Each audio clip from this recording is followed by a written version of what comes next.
everyone, and welcome to our TC podcast. I'm Ilana Singer, Chair of the Toronto Centre Securities Advisory Board. Today, we will be discussing how Australia is leading the way in incorporating technology to innovate in an area as fundamental as how trades are settled and cleared. By now, everyone has likely heard of blockchain as it relates to Bitcoin and other crypto assets. However, blockchain or distributed ledger technology in general extends beyond cryptocurrencies. The Australian Securities Exchange is currently in the process of incorporating this technology to replace CHESS, the exchange's settlement system and electronic securities depository. To get a senior regulator's perspective on this project, I'm thrilled to be joined today by Oliver Harvey, Chief Supervisory Officer at the Australian Securities and Investments Commission. As Chief Supervisory Officer, Oliver currently leads ASIC's close and continuous monitoring program of Australia's major financial institutions. Prior to joining ASIC, Oliver worked at McKinsey & Company in its global corporate and institutional banking practice.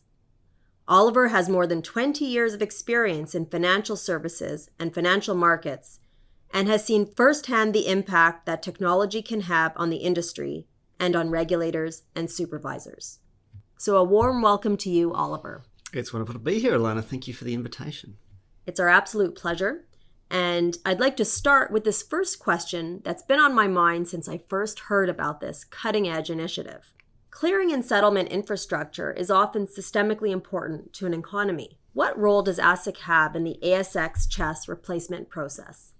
Let me tackle that question by painting for you a bit of a landscape of the Australian regulatory framework insofar as it relates to clearing and settlement facilities. Obviously, you have the Australian Securities and Investments Commission, of which I am a representative, and our essential purview is to oversee clearing and settlement facility operators to ensure that their services are provided in a fair and effective way. We do that in very close conjunction with our colleagues at the Reserve Bank of Australia, who have a very specific lens around ensuring that clearing and settlement facilities operate with a focus on the systemic risk management of the Australian financial system. And in circumstances where we're dealing with infrastructure as significant as the CHESS replacement, we also have a particular line of engagement with the competition regulator, who naturally has an interest in ensuring that any change of this magnitude is undertaken and delivered in a way that appropriately supports competitive tensions within the Australian financial system. Thank you, Oliver. It's clear that this is a multi-party and multi-stakeholder type of initiative. And in that respect, it's interesting to see how ASIC is involved in the whole process, particularly given the importance of clearing and settlement in the markets. Now, these types of facilities are required to meet certain regulatory or supervisory requirements, such as operating fairly and effectively. To make sure that these goals are not compromised, I presume there needs to be adequate technological, resources, and risk management arrangements. How does ASIC assess this in the context of such a large-scale system change?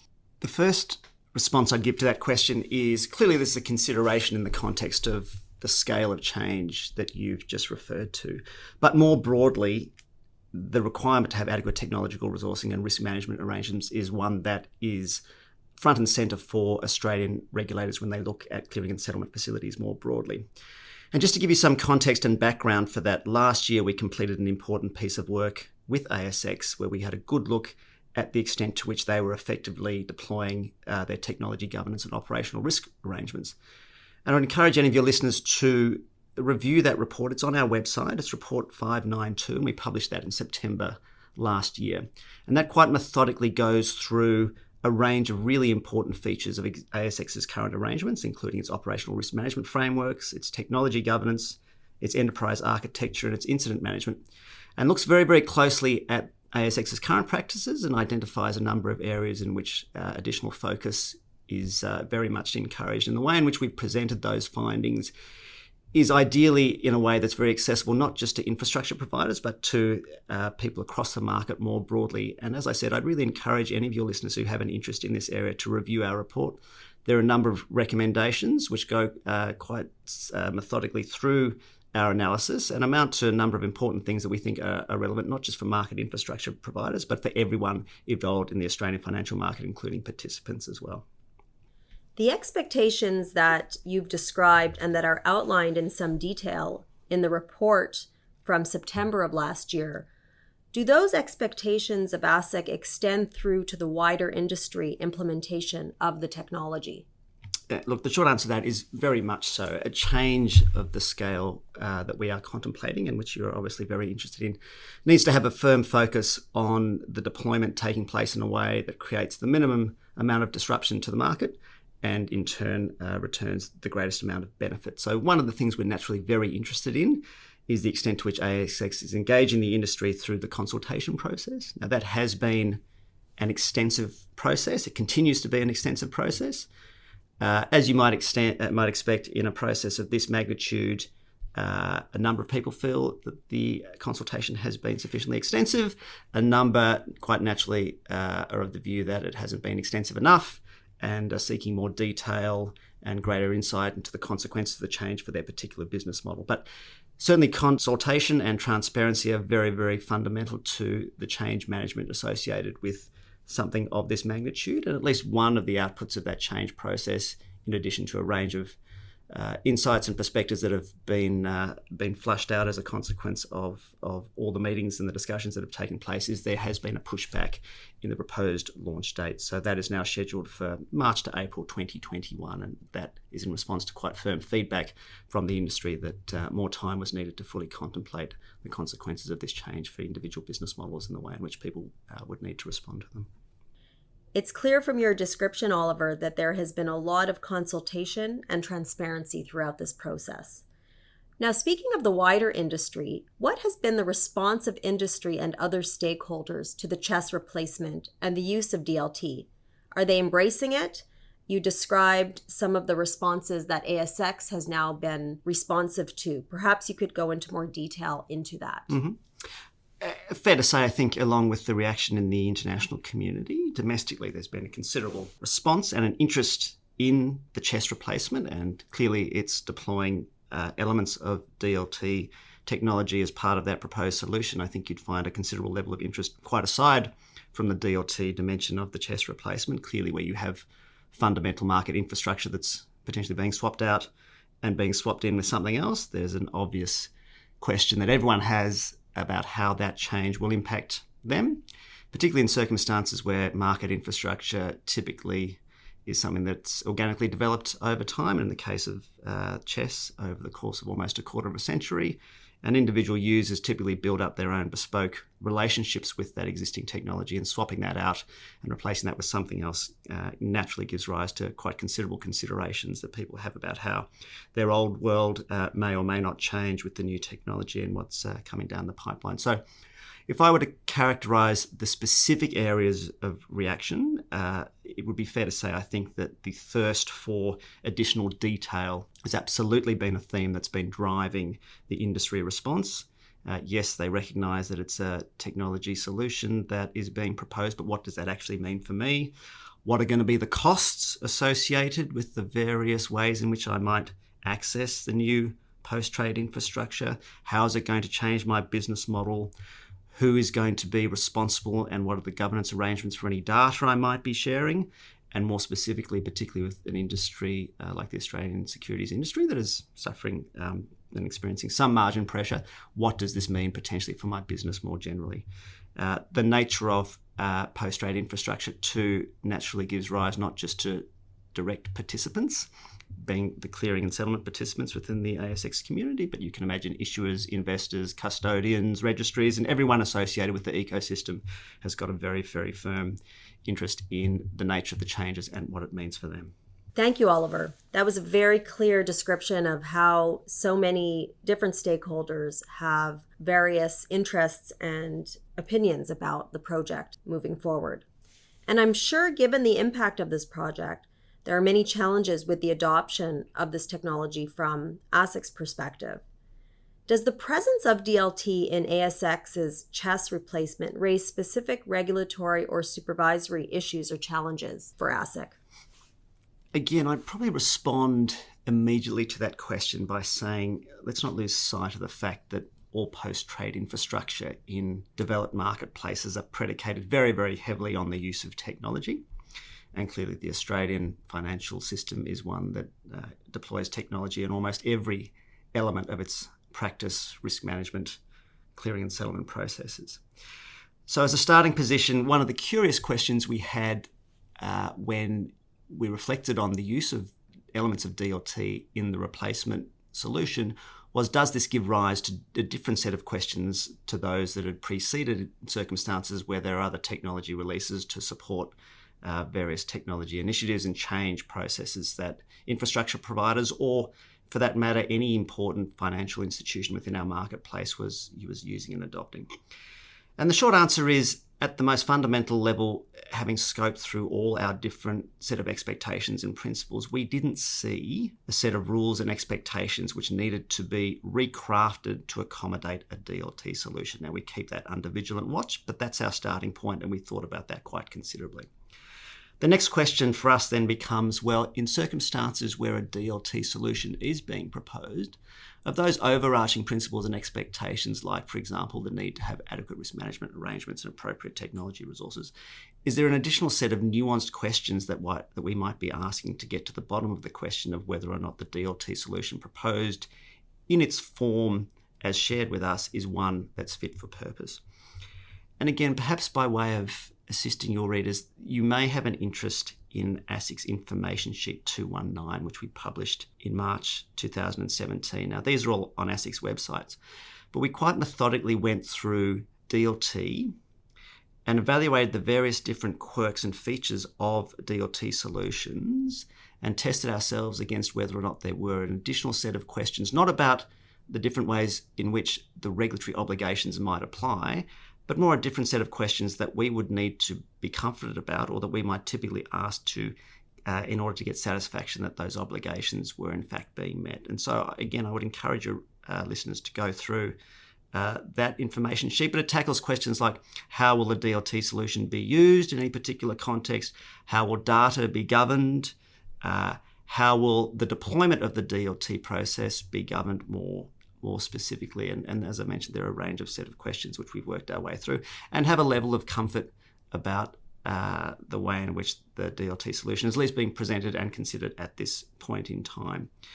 Probably a couple of things just worth highlighting. When we talk about a DLT solution, there are obviously a range of different ways in which DLT is deployed, and you might have the traditional Bitcoin model in your head, but there are a number of features of what's proposed by ASX that differ quite fundamentally from your more traditional uses of DLT, like I said, potentially in the Bitcoin context. So, for example, this is a private DLT solution. It's a permissioned ledger. Only ASX will be able to write to the ledger. There's no consensus mechanism. So a number of the features that you might describe in the more exotic DLT solution model and the more sort of traditional DLT solution model aren't present here and have been quite considered and have been thought through as not being appropriate for the kind of solution that's being proposed by ASX. So we've come along on that journey. We continue to be vigilant. We continue to evaluate what's put before us, but hopefully that gives you a reasonable perspective on the way in which our starting position is first and foremost that technology underpins every element of financial markets. What is it that's different about this form of technology that might cause us to ask a different set of questions? I've hopefully explained some of those to you, and for your listeners, you might also be interested in, as I mentioned, Info Sheet 219, which is set out on our website, which highlights the range of questions we might ask about this DLT solution and any DLT solution we might see in the fintech context. Thank you. I can certainly say for myself that I will be looking up Info Sheet 219 because it sounds like that can be useful not only in the context of this particular type of large-scale system change, but really any use of DLT and sort of thinking through from a regulatory perspective, what are the different questions that one needs to ask. And thank you for picking up that point because it was really designed for that very purpose. We could see a number of years ago that DLT and certainly the dialogue and in some respects, possibly even the hyperbole and the angst was a prominent feature of the discourse. And we felt it was really important to the extent possible to get ahead of the curve and not just to make clear that there are fundamental things that we needed answers to, but enable the industry to shape any DLT solution they might want to bring to the table and give them a very clear set of signposts about the kind of things that we will be focused and interested in. And so that information sheet, which you've just referred to, is our attempt to do that. And we feel that it has stood the test of time. Again, we continue to reassess it to determine its currency. We think it still is a valuable way in which industry ought to think about their DLT solutions and get a good sense of the way in which ASIC as an agency is likely to explore the viability and the acceptability of what they're putting forward. And I also like, Oliver, the way that you sort of characterize how all, clearing and settlement and many other aspects of the market have as their underpinning technology. And so to think about technology in a different way, or to actually apply the same principles, but maybe have to ask different questions, right, I think is a very useful tool for regulators and supervisors. Absolutely. Thinking again about challenges and opportunities that you and your team have had in this process, what would you characterize as the biggest challenge for you and your team? Look, and without sounding glib, I think at its most fundamental, I'm going to say something which probably doesn't come as a surprise to anyone. This technology is relatively new. And the ideas that are being explored are often ideas that are raised and considered with further work still to be done to bottom out their viability. And the question for us as regulators is, what's our point of insertion to evaluate thinking as it occurs, or to evaluate the end product, and how much detail is an appropriate level of detail at various points along the journey. So again, is it a DLT solution-specific answer? Probably not. It's more of a fintech new conundrum that I think regulators around the world consistently face. But how much level is an appropriate level of detail to get comfort, recognizing that the point at which you're typically asking questions and are desiring more detail is probably not a point that on every occasion there is that kind of detail to give you the sense of comfort that everything is moving in the right direction. Where do you position yourself as a regulator along that evolutionary journey? I would say is absolutely the focus of us when we reflect on how best to tackle this kind of proposal, or any proposal of its magnitude or novelty. And so speaking of challenges for you and your team, I assume, given your background, that you are not all technologists. How have you educated yourselves on the technology, its risks, challenges, and also how all of that is related to ASX's deployment of the technology? Mm-hmm. The first thing I'd say in response is we do have some technologists quite deliberately employed in the team, and that, again, is probably not just a specific DLT solution response, but a better and deeper recognition. And I referenced earlier the piece of work that we'd done on ASX, quite aside from any chest replacement, but needing and recognizing the criticality of having a good understanding of some technical features of technology, but also some really important associated features of things like governance, decision-making, resourcing, enterprise architecture, and all those things that go along with sound, strong, highly effective, and strongly efficient technology systems. In terms of educating ourselves about the specific nature of the risks, deploying the skill sets that we do have, and keeping a very strong insight and communication line into think tanks, other agencies within the cohort of Australian government bodies that have a very firm and cutting-edge focus on technology developments, including DLT, like a group here called Data 61, which has been set up quite specifically to tackle the latest and greatest technology initiatives and their potential application. Having those kind of relationships, those strong information sharing avenues, and keeping up to date to the extent at all possible with the latest thinking has been absolutely critical and continues to be. And it's probably something that, as we reflect on our future state as an organisation and where the world's going, you can imagine those kind of skills internally, but also those avenues for information sharing are going to be even more critical as we tap into epicenters of excellence, not just domestically, but internationally as well. Thank you, Oliver. That was an area that I was personally very curious about, as I'm also trying to educate myself on the technology, which is in part why I'm very interested in reading your paper, and in fact also your paper on ASX, because it sounds like that also delves to some extent into the technology and into some of the governance frameworks, among other things. Understanding that technology and all of the terminology around it seems to be turning into a bigger part of regulators and supervisors' roles these days. Now, there's no doubt that fintech startups are successfully disrupting segments of the financial services industry. Do you think that the market infrastructure providers are at risk?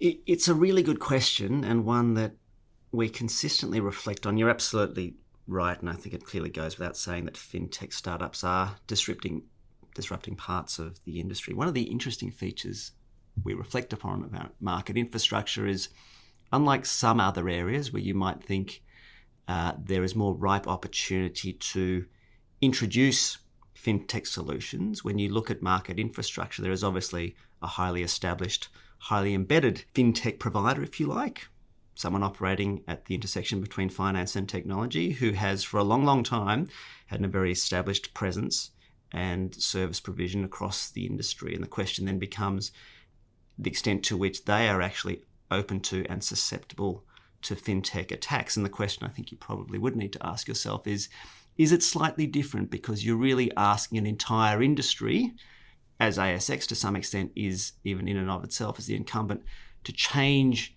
business models that have evolved along with the financial market infrastructure provider and have those replaced by something completely different. Now, of course, there are also other features of market infrastructure which raise interesting questions, like, for example, the centralized risk management function, and does that change?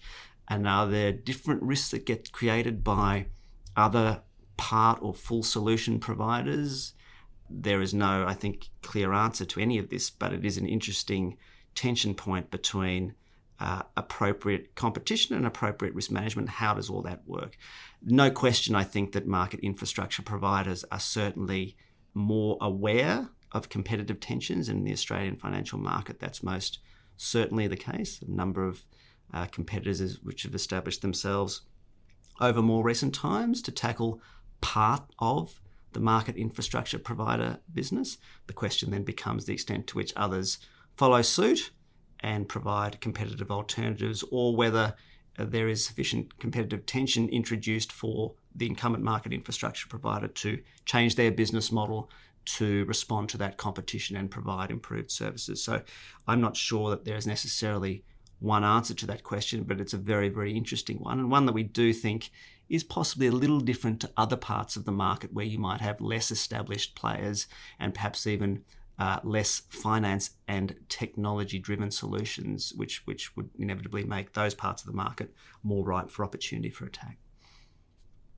Thank you, Oliver. That gives our listeners certainly a lot to think about in terms of both the incumbents and those who are disrupting this space. As we wrap up this podcast, what advice do you have for other regulators and supervisors who may be confronted with large-scale infrastructure change like this, and in particular with cutting-edge technology? The first response I would have to that is it is complex and it is large scale, and I'm sure your listeners wouldn't underestimate the magnitude of the challenge and the size of the change management process that needs to accompany any infrastructure change of the magnitude that ASX is proposing. And in terms of advice, particularly around cutting edge technology changes, it would really be to be fearless in asking questions. A lot of the technology is new, not just to regulators, but to proponents of it. And there's always a good set of questions for regulators, even if they don't have the traditional technology skills. Regulators worth their salt typically bring to the table a good set of sensible, thoughtful questions which potentially go beyond the business model and the commercial imperative that's being presented to you by the proponent of the technology change. Questions about how those changes roll out, what are the risks, how have they been thought through, what are the governance processes, what are the timelines, what's the change management schedule. All those things are really, really critical questions which regulators should be fearless about asking. And if you don't have the answer first time, it's in all likelihood because some of those answers haven't been sufficiently formed to give you the level of comfort you need. So I think that needs to be a critical focus. Be brave, be fearless, get the answers you need and the information you require to formulate the considered decisions you feel you need to make. Thank you, Oliver. I really wish we had more time to discuss today, but even in the short time we have spent together, I'm taking away 3 things. First, this is a large-scale system change. Change management is key, There are many stakeholders. Transparency and consultation have been large parts of the process. Second, with respect to what you discussed earlier, from a regulatory and supervisory perspective, it sounds like ASIC has really taken a leading role in terms of asking questions, educating itself, putting out papers that will be useful both to other regulators and supervisors in this space and to industry in general. And finally, I really took away your advice to be brave and to delve into the issues, especially those that are the most difficult to tackle. So thank you again for taking the time out of your busy schedule to provide us with your valuable insights. Ilana, it's been an absolute pleasure. Thank you for having me on. I would also like to thank all the listeners of this podcast. Toronto Centre is currently working on numerous podcasts regarding different initiatives in the capital market space. So please check back on the Toronto Centre website regularly.